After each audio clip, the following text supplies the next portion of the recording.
her hand in front of her face to dissipate the sickeningly sweet smell. Then, she let it drop to her side as she took in the scenery. Move. Briar had been staring up at the Gothic Revival architecture, working up the courage to go inside for her first college class with other students. Now, however, she narrowed her eyes at the man who spoke.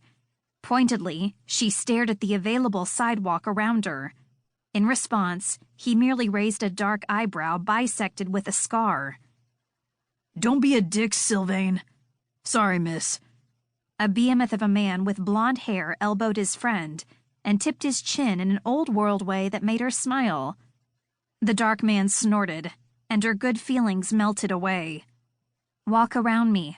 I'm not taking up the entire sidewalk. At 5.5 feet, Briar was solidly average. The dark man seemed to bulk up at her challenge, and for the first time, she really studied him. A foot taller than she was, he had tan skin and shoulder-length wavy brown hair. Broad shoulders and thick arms, clad in a long-sleeved tee, complemented the lumberjack look he had going. Sylvain. She amended the occupation she'd mentally assigned him. Instead of a lumberjack, he looked like a man who lived alone in the Appalachian Mountains near her parents' home in Beckley, West Virginia. With the manners he displayed, it seemed a fitting characterization. What? He asked, and she realized she'd been staring. I'm just wondering how long it's been since you've spoken to other humans, she mused, not trying to hide her sarcasm. You seem out of practice. His dark eyes widened for a second, but when his friend burst out laughing, they narrowed again. Mumbling something under his breath, he dipped his head and strode toward the building.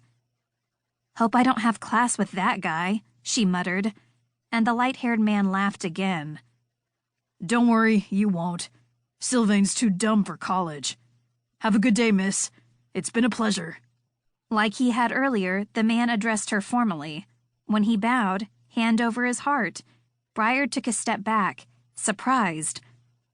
Goodbye, she replied, and watched as he followed Sylvain inside. It took her a moment to gather herself and remember what her purpose was. She was used to deflecting snarky comments, so Sylvain hadn't bothered her as much as his friend's actions had. Those had left her off balance and confused.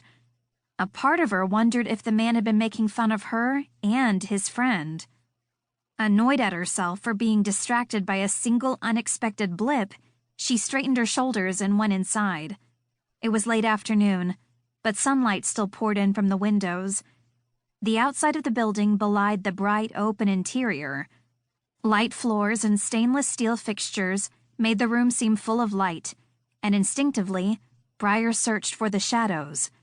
Her skin was covered, white button gloves on her hands, and long sleeves right over her wrists, but she knew what would happen if an inch of her skin came into contact with the sun. This room seemed to be designed to be in the light, no matter where she stood. She'd been less nervous outside, which didn't make any sense. But pain changed a person's brain, she reminded herself, and her reactions to things weren't always rational. There was no reason to hide at the edge of rooms.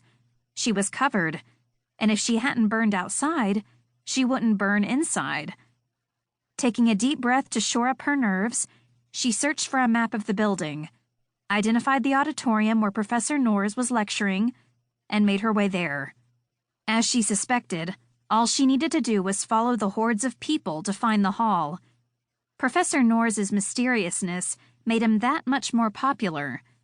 If his communication with her was any indication, he would have a ton of other scientists and students dying to ask him questions or hear of his latest discoveries. Briar caught her breath when she entered. Built like an amphitheater, the room was teeming with people, and the seats were quickly filling. Some had already given up and staked out a piece of the wall. Energy hummed through the room, as if they were fans waiting for a rock star to appear.